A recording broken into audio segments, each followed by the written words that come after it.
55 question, our food contains which items మన food లోపల ఏమేమి ఉంటుంది?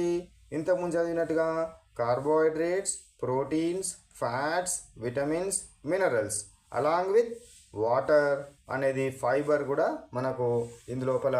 ఫైబర్ అంటే ఏంటిది? రఫేజ్. ఇవన్నీ కూడా మనం తినే ఫుడ్ ఐటమ్స్ లోపల ఉంటాయి.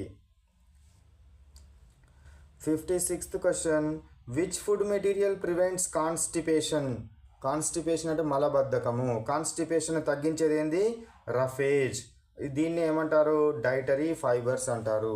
ఫుడ్లో ఉండే దారాలు డైటరీ ఫైబర్స్ అంటారు. పీచు పదార్థాలు అనడం జరుగుతుంది roughage.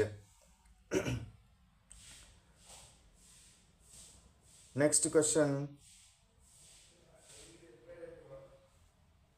What is balanced diet?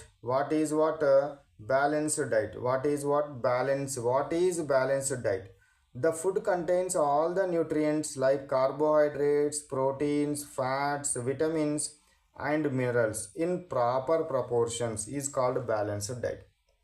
So the food materials which contains proper proportions of nutrients is called as what? Balanced diet. Proper proportion of nutrients అంటే ఏంటివి? అందులో కార్బోహైడ్రేట్స్ ఉండాలి, ప్రోటీన్స్ ఉండాలి, ఫ్యాట్స్ ఉండాలి, విటమిన్స్ ఉండాలి, మినరల్స్ కూడా ఉండాలి. ఇట్లా ఉంటే దాన్ని ఏమంటారు? బ్యాలెన్స్డ్ డైట్ అని అనడం జరుగుతుంది. ఏమంటారు? బ్యాలెన్స్డ్ డైట్ అని అనడము